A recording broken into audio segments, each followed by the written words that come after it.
Hello everyone, and welcome back to the Chaps Guide. I'm Ash Jones, the curator of this channel, which seeks to give you skills, knowledge and tips that'll help you get through life as the best chap that you can be. Now, I've been a semi-professional public speaker for the last 10 years or so, and I've given countless enrichment lectures, conference speeches, after-dinner talks to groups of all kinds in my association with a charity. Now, I've learned many things on that journey, and that's what this is all about, me giving you some tips that can help you be better on your journey to being a good public speaker. Now, this is the second of a short series of videos that I've produced on this topic. The first one dealt with dealing with fear, or being prepared for fear, because there's not much you can do about it. Fear is going to strike when you give public speaking appearances, when you're inexperienced, and there's not much you can do about that. You just have to be ready for it. But the second video that we're talking about today is all about being prepared. And that's something you do have ultimate control over, which can help you feel a lot more calm, less anxious, and ready to give a knockout presentation when the time comes. And the good news is, we're going on a road trip together, because in 2 days' time, I've actually been booked to speak at a large conference on the other side of the UK.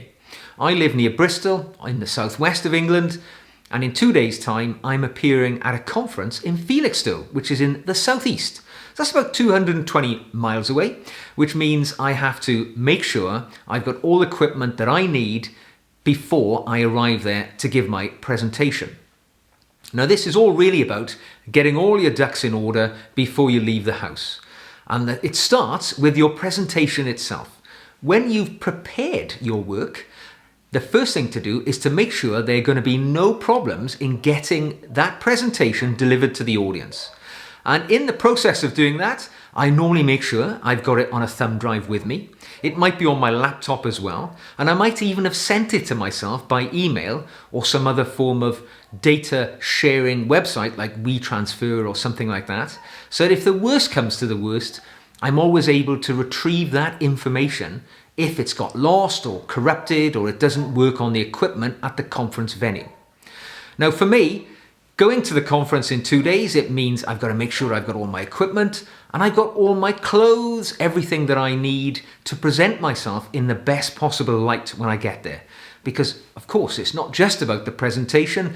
The audience buys the speaker as much as the content. So I've got to make sure I look the part, that I've packed my suit, I've got my lucky tie and everything else I need to look the ultimate professional when I stand in front of those few hundred people in a few days' time. Now, one of the tips I would give people is make sure your itinerary is nailed down. In other words, make sure you know where you're going, when you've got to be there, who you've got to meet, they know what you need, and vice versa. Now, on an occasion like the one I'm going on, the conference providers have booked me into a hotel the night before, but even though they've done that, I've researched the venue, how far away it is from the hotel. I do not let anything stand between me and giving the best presentation I can. And it's all about the research beforehand. So I've sent myself the presentation, I've packed my kit, which is by no means an easy feat, because on this particular occasion, I'm going on to another venue the day after. So it's 2 nights away from home at 2 different places, which are 250 miles apart. So a bit of a logistical nightmare, but it's something that's got to be done when it comes to presenting yourself as best you can. So let's get to it. And the next time you see me, we will be at the hotel where I'll talk about being ready the night before your presentation.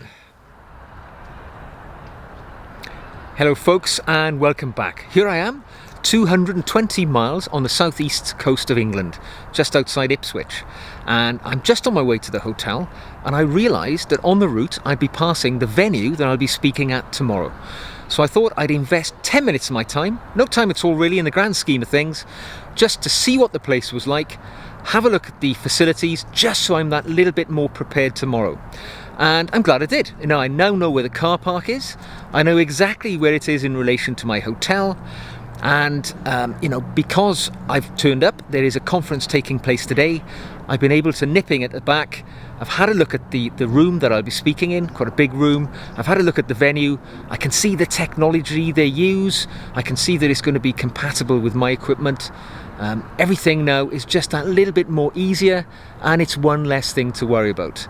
So there we go, 10 minutes time, and I feel so much more better about tomorrow already, and it is one less obstacle between me and delivering a knockout public speaking performance tomorrow. So now I'm off to the hotel to even more preparation. Hello there. So here we are. I'm settled into the hotel and I've got all my suit hung up and I'm just taking it easy, calming down, getting ready for my big performance tomorrow. And one of the things I do to make sure I'm feeling confident and as prepared as possible is to just go through my material on my laptop to make sure that I'm happy, that I know what I'm going to say and that I'm ready to say it. Now, one of the ways I recommend people do that is to just run through your presentation. You know, pretend there's an audience in the room and just practice your pacing, practice what you're going to say. Because it's very important to verbalize what you're going to say when you're in front of other people. It's one thing to read your material and to imagine what it's going to sound like, but actually saying it out loud is well worth the effort, because you might not like some of the structures of your sentences or the things that you imagine you're going to say. So it gives you time to just make any alterations you might wish and be that little bit more prepared. Also, you can review your slides, see if there's anything in there that you'd like to update or change since you created it. Hopefully you've created the slide deck yourself, so you should be sort of intimately acquainted with the material that you're going to be delivering anyway. But I mean, if you really want to go to town on it, you can prop your mobile phone up against the wall and record you giving the presentation, you know, and then you can review it, see how it sounds. It's quite different then to actually saying it yourself. If you watch the video back, it just again gives you that opportunity to make any changes to your material or in fact the way that you deliver the presentation. You know, I always find that when I look at my recordings back, I always think that I blink too much, or you know, I'm very conscious if I say ums or ahs, which is good because finding critique in what you say allows you to improve and get better. So don't be worried if you see that you're making some errors or flaws. These are just an opportunity for you to learn and expand and get better. So the other thing you really need to do is to know that material as if, you know, imagine that the projector breaks down halfway through your presentation and you're left standing there on stage with no support from any slides. Now, it may be that your particular presentation situation, you're not going to use slides. You may be giving a best man speech after a wedding or anything of that nature. So if you're going to be speaking without slides, it's a very good way to be as prepared as you can. So practice, practice, practice. There's no shortcut to it. You've got to know your material inside out and just be ready for any eventualities. But there is one caveat to that practicing situation, and that's don't over practice, because if you practice to the point that you know your material as if you could read it in your mind, I've often seen this in inexperienced speakers and it comes across as very robotic. Now, what I'm saying here now, it's utterly unscripted. I'm making it up as I go along. I know what I'm going to say, but I'm not got any structure to it. You know, I'm trying to make it as conversational as possible, because the best way to communicate with people, be it on a one-to-one basis or in a large audience, is to make the style that you deliver as conversational as possible. So you imagine if you've practiced to the point that you know exactly word for word what you're going to say, it could come across as a bit too structured, quite robotic, and it could be ultimately damaging to the way that you come across to the audience. You could come across as being, you know, just too slick. Being natural and human is the best way to engage with your audience. Now, one of the ways I like to describe this is know what you're going to say, but not exactly how you're going to say it. So you need to have fixed in your mind exactly what you need to get across in this speaking situation, but not exactly the words that you're going to use. Now, I've given a number of educational presentations around financial exploitation, probably over the course of the last 10 years, about hundreds of times. But I can guarantee that I have never given that same presentation 2 ways exactly the same. I've always altered some of the words, altered some of the emphasis that I put on words, or just altered some of the structures in that presentation. So even though the presentation that I've delivered has been largely the same, the way that I have delivered it has been slightly nuanced on every occasion. So just try and remember that. Know what you're going to say, but not exactly how you're going to say it, means that you will give quite a natural performance and you'll come across in a conversational style to the people that you're connecting with when you're speaking in front of them.